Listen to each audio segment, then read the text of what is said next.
जितनी मेहनत हमें ट्रेनिंग में करनी है उतनी मेहनत हम अगर अपनी तैयारी में कर लें तो आप ट्रेनिंग तक जरूर पहुंच जाएंगे। लगता है कि नहीं, संघर्ष करना ही अच्छी बात है। सही बात है, संघर्ष से किसी भी मुकाम को हासिल किया जा सकता है क्योंकि हो रही है जो नहीं आ रहा है उस पर जाके काम करें, बस यही है। साथियों, मैं उम्मीद करता हूँ कि आप लोग स्वस्थ मस्त और ज़बरदस्त होंगे और आप अपनी पढ़ाई कंटिन्यू किए होंगे और अच्छे से कर रहे होंगे।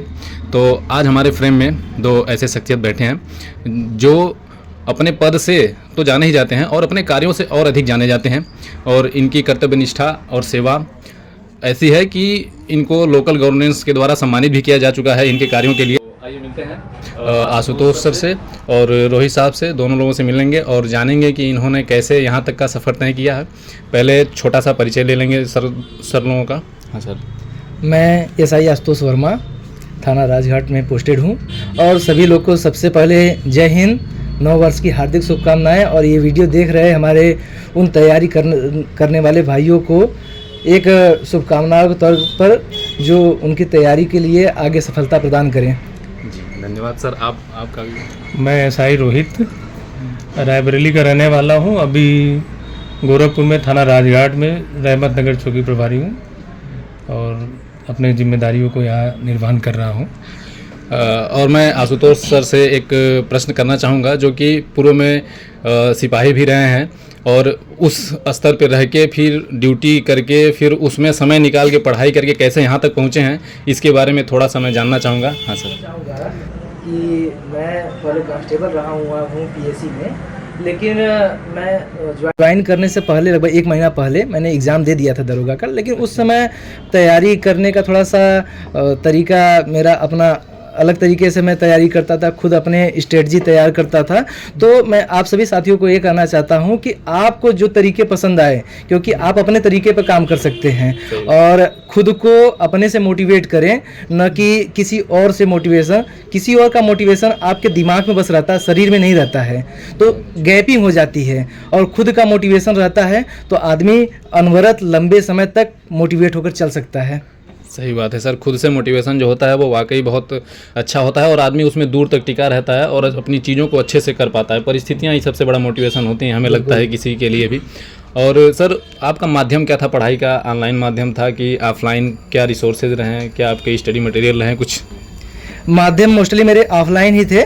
शुरुआती मैंने लगभग 90% तक ऑफलाइन ही किया। लास्ट में फिर कोविड के बाद तो आ गया जब ऑनलाइन वाला सिस्टम, तो थोड़े बहुत यूट्यूब से ऐसे चीज़ें कवर किया मैंने। अच्छा सर, नौकरी में रहते हुए किन किन समस्याओं का आपको सामना करना पड़ा पढ़ाई को लेकर के? आपको बहुत मोटिवेट करना पड़ता होगा, बताइए। जिनको सिर्फ पढ़ना है वो भी अपना 8 घंटा 10 घंटा डेली नहीं निकाल पा रहे हैं आजकल के युवा जो हैं, और आप सोचिए नौकरी में रहते हुए भी पढ़ाई के लिए समय निकाल लेते थे, तो इस पर आप क्या कहना चाहेंगे?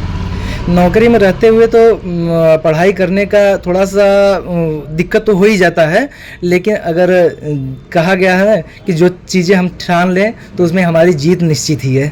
अच्छा, सही बात है सर। इसके पहले जैसे आप जब सिपाही में सेलेक्ट नहीं हुए थे तो तैयारी आपकी कहाँ से थी? कि मतलब गांव से ही कर रहे थे कि कहीं शहर में जाके, आप जैसे लड़के इलाहाबाद जाते हैं, दिल्ली जाते हैं, ऐसे करते हैं, तो क्या मतलब आप गांव से रह के चीज़ें किए थे? कैसे किए थे? घर से ही रह करके मैंने सारी तैयारियां की और कुछ हमारे जैसे आसपास के ही कोचिंग सेंटर थे, तो मैंने वहां पर से अपनी पढ़ाई मार्गदर्शन अपने गुरु जी से लोगों से लिया। अच्छा। तो सर तैयारी के दौरान किस सब्जेक्ट में आपको कोई समस्या होती थी और उसको आपने कैसे सॉल्व किया, कैसे उसको टैकल किया, उसके बारे में कुछ बताइए।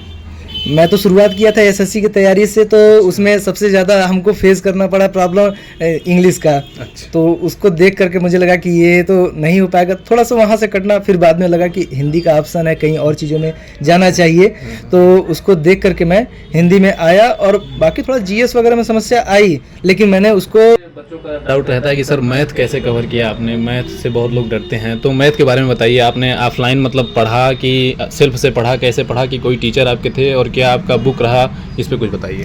नहीं, टीचर्स के माध्यम से मैंने शुरुआत में सहायता ली और उसके बाद तो टीचर के मार्गदर्शन के अनुसार मैंने लगातार उस पर प्रैक्टिस किया। अच्छा। और प्रैक्टिस से ही मैंने उसको अपना प्रॉब्लम को दूर किया। अच्छा, कौन सी बुक आपकी रही मैथ के लिए? कोई बुक रही, स्पेसिफिक बुक रही कि जो टीचर का कंटेंट था उसी का? टीचर के कंटेंट मेरे मोस्टली हुआ करते थे। अच्छा। प्रीवियस ईयर पे आप क्या कहना चाहेंगे? प्रीवियस ईयर बहुत ज़्यादा इम्पोर्टेंट होता है बच्चों के लिए।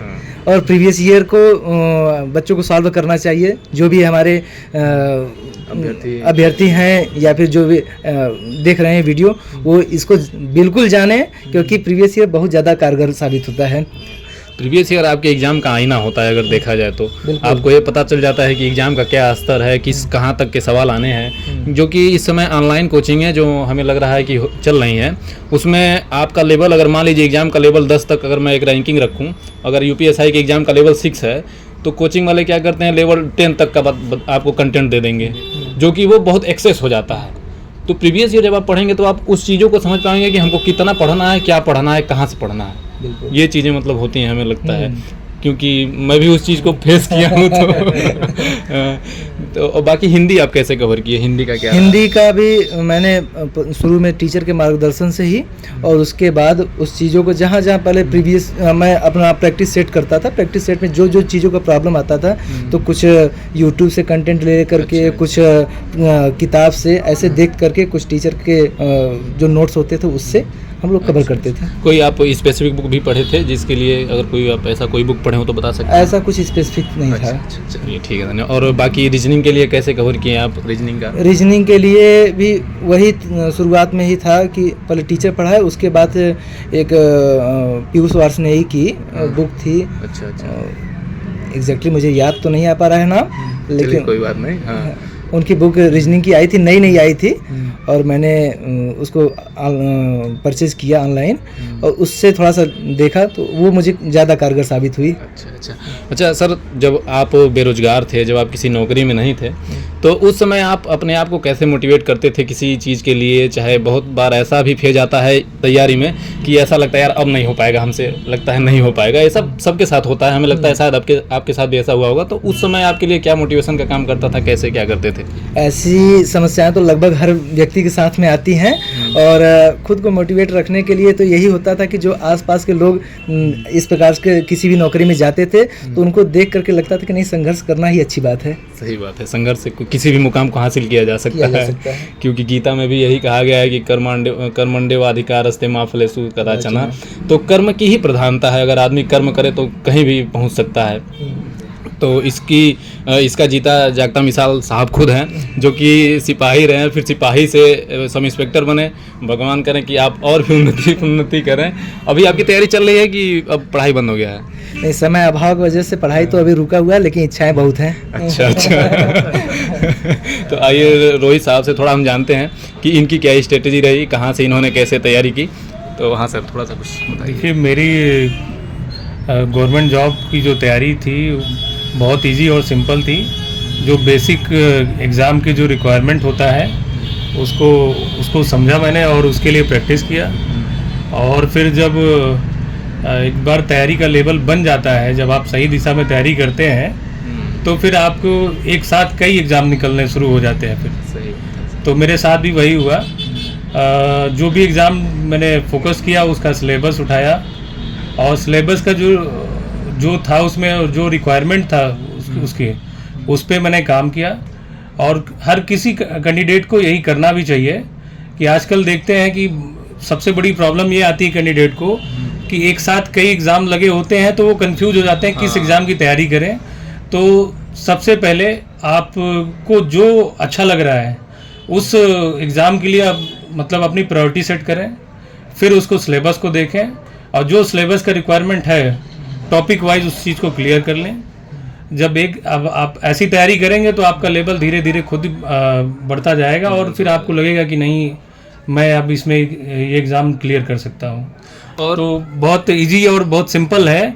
आजकल लोगों को लगता है कंपटीशन बहुत ज़्यादा है, लेकिन मैंने कहा ना कि जो प्रायोरिटी सेट करके जो तैयारी कर रहे हैं, जो एग्ज़ाम की रिक्वायरमेंट समझ रहे हैं, जो प्रीवियस ईयर क्वेश्चन लगा रहे हैं, प्रैक्टिस कर रहे हैं सही टाइम पे सही दिशा में, उनके लिए बहुत आसान है।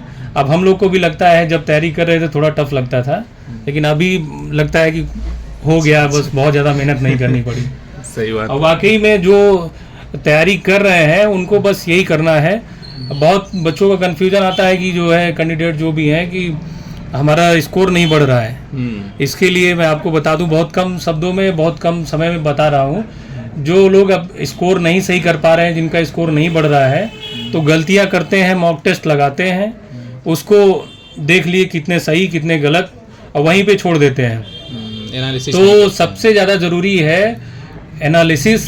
आप जो काम कर रहे हैं, जो भी क्वेश्चन पेपर सॉल्व कर रहे हैं, उसका इवैल्यूएशन बहुत ज़रूरी है। उसको आप देखें कि मैं कहाँ तक क्या कर पा रहा हूँ, कितने क्वेश्चन मेरे सही हो रहे हैं, कितने तुक्के से सही हो रहे हैं, कितने गलत हो रहे हैं, कितने नहीं आ रहे हैं। तो जब तक आप इस पे एनालिसिस नहीं करेंगे, इस चीज़ को जानेंगे नहीं, तो आप मुश्किल है कि फिर आप अपने इम्प्रूवमेंट कर पाएँ अपने स्कोर पे। तो ये सबसे मेन चीज़ है कि आप तैयारी कर रहे हैं तो इस सब चीज़ों पे ध्यान दें।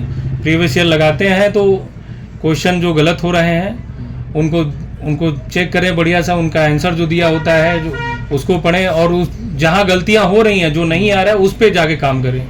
बस यही है।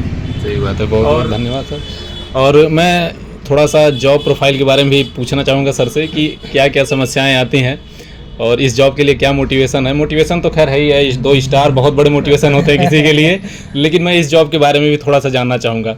हाँ सर बताइए, क्या समस्याएं आती हैं आपको इस जॉब में, चाहे क्या? नहीं देखिए, ये तो मेरे ड्रीम जॉब रही है। मुझे वर्दी की जॉब करनी थी, उस पर भी स्टार वाली वर्दी हो तो फिर अलग ही बात है। और इसके लिए मोटिवेशन तो कुछ नहीं, बस ये था कि मुझे करना है और ये वर्दी पहननी है। और क्या इसमें क्या बताएं, क्या जानना चाह रहे हैं? नहीं, जैसे बहुत होता है कि लोग कहते हैं कि पुलिस को बहुत सारा काम रहता है, उसको पर्सनल टाइम नहीं मिलता है, तो इसके बारे में थोड़ा कुछ बताइए कि मतलब हाँ वाकई यहाँ पे ग्राउंड लेवल पे पुलिस हाँ क्या है, हाँ, उस पे थोड़ा देखिए, ये जो स्टार है बहुत जिम्मेदारियों के साथ आते हैं। इसके पीछे बहुत जिम्मेदारी होती है। आप अमूमन देखते होंगे कि पुलिस चौराहे पे खड़ी है, घूम रहे हैं, तो घूमते ज़रूर हैं हम लोग, लेकिन बैकग्राउंड में बहुत सारी चीज़ें होती हैं जो हम लोग करते हैं और उनको करना पड़ता है, और उसके पीछे बहुत जिम्मेदारियां भी होती हैं। यूँ कहें तो आपकी लाइफ स्टाइल 24 घंटे की नौकरी है, आपको 24 घंटे इस नौकरी में देने हैं। उसमें बस आपको अपने खाने और रहने की जो है टाइम, अपना जो है सोने का, वो निकाल लीजिए, बाकी पूरा समय इस नौकरी के लिए है। अच्छा, मैं आशुतोष साहब से पूछना चाहूँगा कि ये पहले पीएससी में भी रह चुके हैं, तो मैं पूछना चाहूँगा कि पीएससी और सिविल पुलिस में क्या फ़र्क है? इसमें भी बहुत सारे लोग पूछते हैं, तो वहाँ के जॉब में और यहाँ के जॉब में क्या अंतर मिला आपको? वहाँ के जॉब में यहाँ के जॉब में थोड़ा अंतर तो ज़रूर है, क्योंकि वहाँ पर आप 8 घंटे की लगभग ड्यूटी दे देते हैं, फिर खाली हो जाते हैं। और लेकिन आप फिर भी कैंपस में ही बंधे रहेंगे। और इसमें सिविल वाले में आप 24 घंटे के लिए बंधे हैं, और चाहते हुए भी आप अपने आप पर समय नहीं दे पाएंगे, क्योंकि ये जिम्मेदारियों का दौर है, जिम्मेदारियों का नौकरी है, इसको निर्वहन करना पड़ता है। बहुत लोग पूछ रहे थे कि सर पीएससी और सिविल प्रेफरेंस में चूज करना हो तो क्या बेटर रहेगा? तो आप बताएंगे।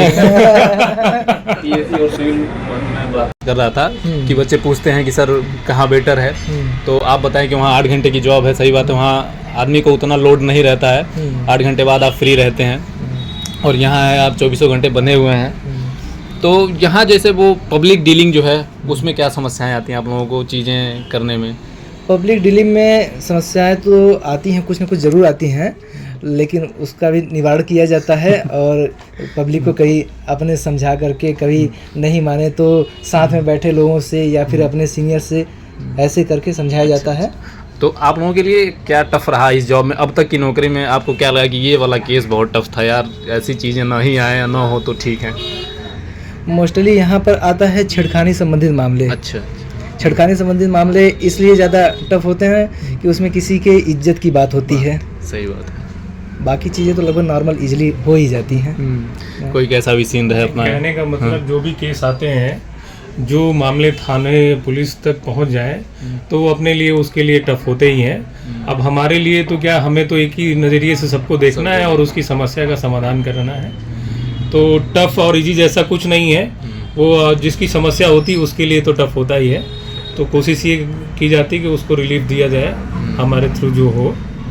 और जो आप पूछें, जो जानना चाहते हैं आपकी ऑडियंस, और हमारी ऑडियंस के लिए कुछ अगर आप लोग कुछ मोटिवेशन के लिए कहना चाहें तो कह सकते हैं, उसके बाद फिर इंटरव्यू को हम लोग विराम दिया जाए। ऑडियंस से यही है कि इसमें जो भी तैयारी कर रहे हैं भाई हैं हमारे, वो बिल्कुल लगे रहें, क्योंकि एग्ज़ाम का अब समय आ चुका है, बहुत ज़्यादा दूर नहीं रहा है। तो 14 और वो 15 मार्च। लगातार करते रहें और मॉक टेस्ट ज़्यादा से ज़्यादा दें और हर मॉक टेस्ट का एनालिसिस करें, जैसा कि साहब ने बताया। और एनालिसिस के पश्चात जितने भी चीज़ें, जितने भी पोर्शन वो गलत करते हैं, उस गलत किए हुए चीज़ों को, उस टॉपिक को नोट करें, नोट करके उसको रिवाइज किया करें, तब जा करके ले दे करके काम करें, है ना, तब जा करके उनके जो भी नंबर कम आ रहे हैं उसमें बढ़ोतरी होगी। और सर हमें लगता है कि वनडे एग्जाम का राज्य स्तरीय का जो सिलेबस है लगभग सेम ही होता है, मैथ, रीजनिंग, हिंदी, जीएस यही हैं। अगर आदमी एक बार अच्छे से तैयारी कर ले तो सही बात है। सर अभी सब सर बता रहे थे कि एक बार अच्छे से आप तैयारी कर लीजिए तो आपके पास 4 विकल्प रहते हैं कि कौन सी नौकरी ज्वाइन करूं। और ये मेरे साथ भी हुआ है। जब तक मेरी तैयारी नहीं हुई थी भाई, मैं सिपाही का एग्जाम मेरा नहीं निकला था मैं सिपाही भी नहीं बन पाया। और यहाँ तक कि मैंने बैच है, हाँ। इसमें जो लोग भी सब इंस्पेक्टर सेलेक्ट हुए हैं, मुझे लगता नहीं कोई रेयर होगा जिसकी वो पहली नौकरी हो। का एक साथ 4-4, 5-5 नौकरियां सबको हाँ। लगी और उसमें जो जिसको बेहतर लगा उन्होंने ज्वाइन किया। सही बात। ये चीज़ है। एग्जाम के सिलसिले में ये हो जाता है लगभग कि जैसे कोई अगर एक नौकरी निकल जाती है और कोई एक एग्जाम क्रैक कर लेता है बंदा ना, तो उसके बाद उसके अंदर खुद का कॉन्फिडेंस आ जाता है, वो लगातार कोई ना कोई एग्जाम क्रैक करता रहता है। सही बात है। जब तक मेरा भी नहीं निकला था तो मुझे भी लगता था यार सिपाही नहीं निकला, कैसे मुझे दरोगा बनूंगा और यही हो जाता है, उसका खुद का अपना मोटिवेशन हो जाता है। सही बात है। लेकिन नहीं है, ये है कि आप लगे हैं, मेहनत कर रहे हैं तो सिलेक्शन होगा और पक्का होगा। उस चीज़ का जीता जागता मिसाल है साहब लोग। और आप लोग इसके बाद आप लोगों का नंबर है तो आप लोग लगे रहिए। और बहुत बहुत धन्यवाद सर। अगर कुछ कहना एक चीज़ कहना चाहेंगे, जो लोग भी तैयारी कर रहे हैं गवर्नमेंट जॉब की, तो खासकर जो पुलिस की तैयारी कर रहे हैं उनके लिए बताना चाहूँगा, जो आपकी ट्रेनिंग होती है ना, उसका जो शेड्यूल्ड होता है, जो लाइफ स्टाइल होती है ट्रेनिंग की, वो सुबह 4 बजे से लेकर 10 बजे तक आप बिल्कुल नॉन स्टॉप रहते हैं, आपको बिज़ी रखा जाता है। उसमें आपको सोने का टाइम नहीं होता है और ना ही आराम करने का टाइम होता है। तो ये चीज़ दिमाग में रखिए कि अभी अगर अब जितनी मेहनत हमें ट्रेनिंग में करनी है, उतनी मेहनत हम अगर अपनी तैयारी में कर लें तो आप ट्रेनिंग तक ज़रूर पहुंच जाएंगे, है ना। तो ये बड़ी बात है। अगर आप इतनी मेहनत करते रहेंगे तो आपको कोई नहीं रोक पाएगा आपको अपने सपने को, अपनी ड्रीम जॉब को हासिल करने में। और सभी को बहुत बहुत शुभकामनाएं। जो तैयारी कर रहे हैं करते रहिए, इतना मुश्किल कुछ नहीं है कहने का मतलब। मेहनत करने से हो जाता है। ठीक है सर, बहुत बहुत धन्यवाद। और अच्छा लगा आप लोगों से बात करके, हमें हमारे ऑडियंस को भी अच्छा लगेगा, हमारे जो दोस्त हैं तैयारी कर रहे हैं उनको भी बहुत अच्छा लगेगा और इससे कुछ सीखने तैयारी को करने वालों के लिए मैं लास्ट में ये कहना चाहता हूँ कि हम लोग को ट्रेनिंग में उस्ताद ये बोले हैं कि मेहनत से कोई मरा नहीं है बहादुर। तो आप लोग करते रहिए तैयारी और बहुत कुछ होने वाला है आप लोग के साथ में। सही बात है। ठीक सर, धन्यवाद। बाकी बताने को बहुत कुछ है फिर कभी जो है फिर सेकेंड इंटरव्यू आएगा फिर। बिल्कुल ठीक है, धन्यवाद।